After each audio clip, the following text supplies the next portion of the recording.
Go. So it's just one of those things that happen maybe for convenience. Another example, a method from my world called Lanczos bidiagonalization was not created by Cornelius Lanczos, probably because he was too busy womanizing, but I'm not making that up either. And it was actually created by Gene Golub, my advisor, and Bill Kahan. And Gene refused to have the name method named after him. He said, let's call it Lanczos bidiagonalization. Well, he passed away 2 years ago. So now one of his longtime friends and former students is trying to get the name of a method changed to Golub-Kahan bidiagonalization. So, so if you come up with something, of course you're not contained in the first octant, so x, y, z, all non-negative. Suppose we have a solid. Oh, okay. And so it's bounded by the surfaces y is equal to sine x, which will go something like this, and y equal to cosine x, which will go something like this. These intersect when x is equal to pi over 4, and y is equal to the square root of 2 over 2. That's a typo in the notes. This is on page 3. It looks like I have y equals square root of 2, and then there's a 2 right after it. For some reason, I forgot to make that into a fraction. So square root of 2 over 2 is what it should be. They forgot to make that into a fraction? Or you forgot to make I forgot to make it into a fraction. Yeah. Yeah. Yeah, towards the top. Why is in your three-dimensional graph z on the same plane as y? Oh, shouldn't be. Oh, okay. It should be up here. Score 2. Yeah. Oh, now of course, you were all taught that it's sacrilege to write this as 1 over square root of 2. But you got to rationalize it. Who knows why they make you do that? Make you rationalize your denominators. Yeah. Okay, what about the slide rule that makes it easier better to rationalize? You can actually find that calculated value on the slide. Well, that is what I had in mind, but that would be important, yes, that would be helpful. But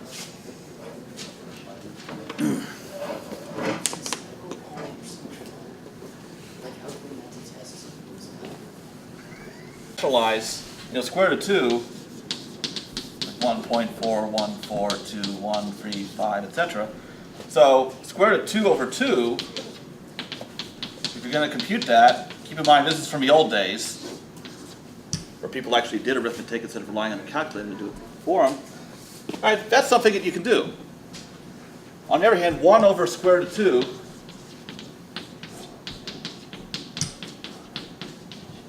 do you really want to do that long division? I think it'd be a nice way of punishing elementary school children, but okay, I probably shouldn't have said that to a couple of inspiring teachers in the room. But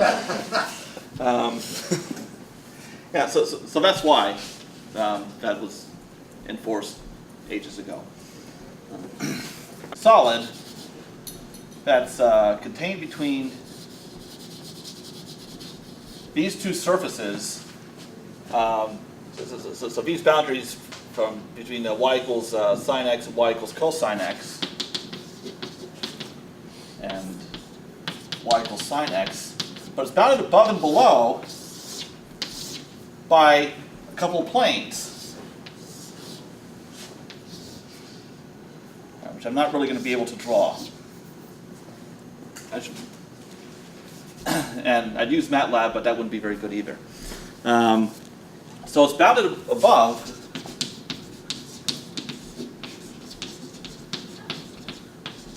by this plane, z equals 10 plus x plus y, and below by z is equal to 2 minus x minus y. So normally the examples we've had, one of the bounding planes is z equals 0. But now we're talking about being bounded above and below by planes that are not horizontal. So in this case, what you need to do is subtract the two. That's what you're actually going to integrate.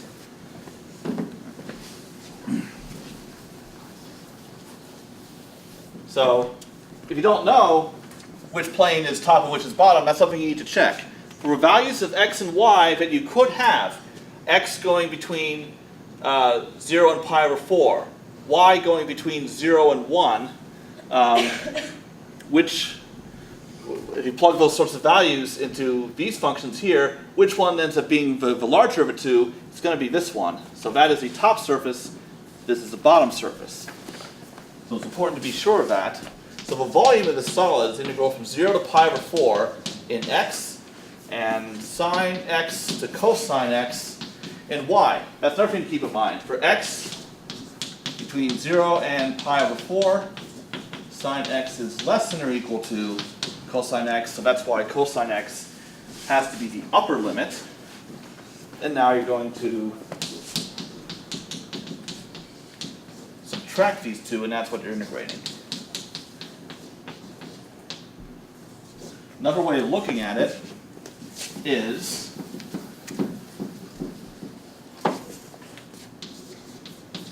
if you take the solid and break it into two, if you slice it along the plane z equals 0, then integrating from 0 to 10 plus x plus y covers this part, and then integrating from 2 minus x minus y to 0 covers the other part. So then you're going to add those two together, those two results, and that's what you're going to get, is the difference between them. Okay. So, actually for these x values, that surface is not going to be, that plane is not going to be down here, it's going to be up here as well, just not as high. But you're still integrating from 0 to this, but you actually want to subtract it out. So that's why we're subtracting there.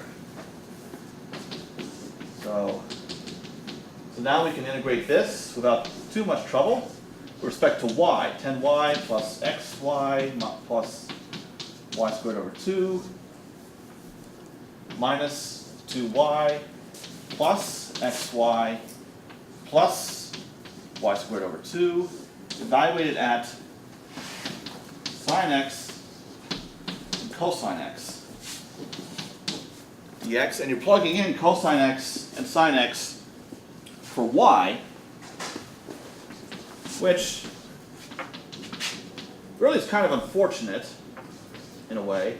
So you're going to have, okay, so 10 cosine x minus sine x plus x cosine x minus sine x. These combine, so we'll get these combine into a y squared. So we're going to get cosine squared x minus sine squared x. Then we have minus 2 cosine x minus sine x. And then we have another xy. So these guys combine to give you 2xy. So we get a 2 out here. And all of this, okay, these combine, we have 10 cosine minus sine and minus 2 cosine minus sine. So I'll put these two together. So 10y and the minus 2y give you 8y. I'm glad to have a high definition camera. Okay. Dx. BX, or is that B or? That's a D. Alright. So, that's what you have to integrate with respect to x, but what terrible technique do you need to do it? This part can be simplified. This is, alright, trig identities, what is that? 1. No. Cosine squared plus sine squared is 1. Cosine squared minus sine squared.